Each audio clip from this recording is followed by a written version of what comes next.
You want to give yourself a pay raise, fill this out consistently, and you'll get a pay raise. We opened up December the 2nd. We're having to build those relationships to get the minor repairs that need to be done. That they can walk in and say, hey, Sal, here's my keys. Let's do this, this, and this, and build that trust. First of all, I say, go grab me a day's invoices. And he goes to the file cabinet and he pulls out a random day. I don't tell him what day, I just tell him to grab me one. And I go through and I start with the final invoice and I start right there at the names. I want to see if they have their name typed in, how it's typed in, if it's in all lowercase or uppercase, how it's typed in there. Then I go right down and I look at the address. We send out LOF reminders mailed out. So I would say in this particular ticket, why don't we have an address? To me, that's important information that we need to have on each customer. And then I go over to their phone numbers. I look for the email address. I look to see if it's a phone number in there so we can identify who that customer is. I go over to the right. I look at the year, make, and model of the vehicle. I go down, and this is a big one, is where the customer comments. This tells me what is the interaction between the two of them and what is being put in there. Like in this one, they put in there customer request premium oil change, customer request 1 quart of Lucas in place of 1 quarts of oil. That tells me that they're having interaction with that customer at the counter.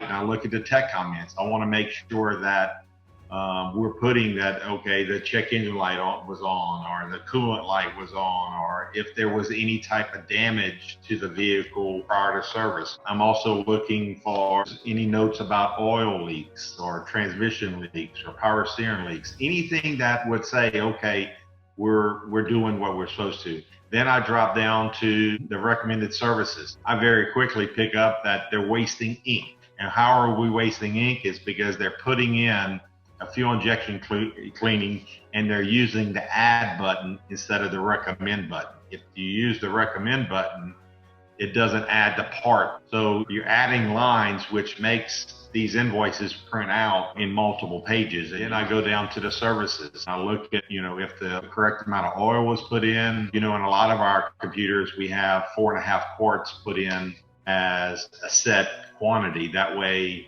we at least account for 4.5 quarts of oil. I'm looking to see if they're actually changing that and putting the correct amount of oil in. And I may not be able to tell that on the first ticket, but then you'll start seeing a habit as you flip these tickets. Then I go down and I look at the bottom and see if the ticket's been signed or not. Then I flip it.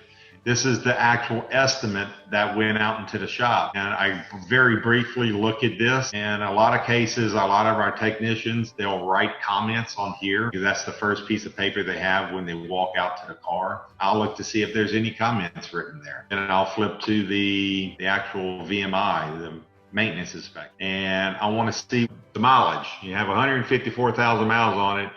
And okay, the check engine light was on prior to service. That way, if you go back to the final invoice, check engine light on prior to service. So I'm going to make sure that that was noted in the tech comments. Now we can go back to the VMI. I'm going to look to see what all is recommended. So we have a 2003 F-150. According to this guy that did this VMI, there was nothing wrong. He was in immaculate shape, besides that the coolant was low and the washer fluid was low, and it had a check engine light on. Does anybody believe that? Absolutely not. This is what I call a pencil whipped VMI. And if you walk to him and ask him where the fuel filter is, he probably couldn't tell you where the fuel filter is. I already identified that I have a technician that is pencil whipping VMIs, and this is just on ticket number 1. Then we can go very quickly. I'm cross-referencing everything back to the actual final service order and go to the next ticket. There may be one ticket that I may spend 2 or 3 minutes on, but what I'm doing is I'm identifying all these, and I'm hearing every excuse in the book from the manager of why this is happening. Okay, because this is what y'all are going to go through. Is you're going to hear every single excuse. Is this guy never buys nothing? This guy, he's been here 20 times and it's just strictly basic oil changes. But I go to the next ticket, requested a premium oil change, and then I go to the tech comments. He says rear main seal, oil pan gasket. So, and then the service, y'all making good comments. I will say this, but at the same time, if the rear main seal is leaking, why aren't we pricing it? Price the rear main seal. That's all labor. That's, and then I go down to the next thing. And very quickly at this point, I'm just flipping. I already identified that we're not getting email addresses at this store and that we're not using the recommended button. So I use a full, fledged maintenance inspection that is filled out and it has tune-ups on there. It has, any brakes on there. It has everything. And this VMI to me is useless. We're trying to process cars, and we're not trying to be a repair facility. We're trying to be a quick lube. I think we all need to get uniformed on what VMI that we're using and use the same one. So you go into any particular store, we're all using the same VMI. This vehicle here has 114,000 miles on it. There's no tune-up recommended. There's no fuel injection cleaning. There's no intake cleaning. The transmission should have been serviced, at least 90,000. The brakes, we're not checking brakes. That's what this VMI tells me right here, that we're not checking it, and that's why we're not doing what we're capable of doing.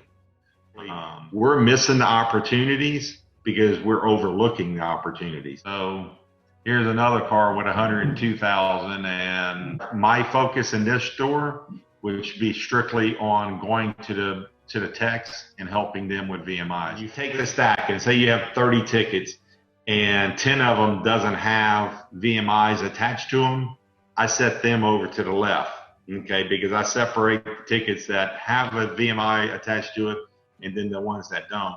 And then I go through and I do another stack to where I have the VMIs that are filled out and then VMIs that are attached but are not filled out correctly.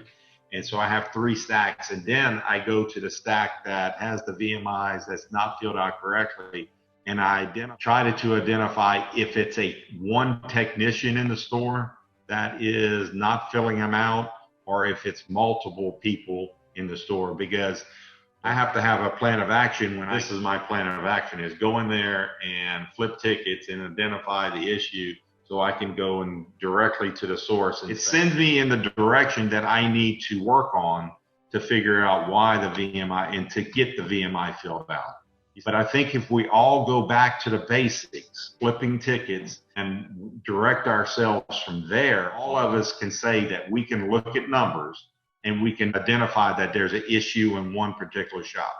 A manager or a lube tech or a technician, they may only see, man, I need to get my ticket average up. They may not see why they need to get their ticket average up or how to get their ticket average up. So this gives me the ability to walk in there and talk to them. And by him sitting next to me, we can identify the issue together and we can go and fix it together. And now you're building that team atmosphere that we all talk about. And we're not coming in there as a dictator. You're working at their level with them. And I think we'll get different results. I'm talking with the manager or the service advisor, whoever it may be. And I kind of bring it up in a conversation that, hey, let's flip some tickets. Let's see, how we're doing. And in every case, they're going to be very defensive. And in the first couple times that you do this with that manager, they're going to be defensive. They're going to say, give you every excuse in the book, or, and you have to just stop. And I'll say, look, I'm not looking for excuses. This is just, we're working together. We're just trying to identify if there's an issue or not. And this is just a report card. Ultimately, you don't want to do this to lose someone. You want to do this to help them and develop them into the manager that we all want them to be. And I make it a point to keep a low tone, and that I'm not talking at that person. I'm talking with the person, and we're discussing it together. So if it gets to the point that that person's getting very defensive, I stop it and I bring it down, and I'm like, look, There's no need to get defensive. This is not, you're not doing anything wrong.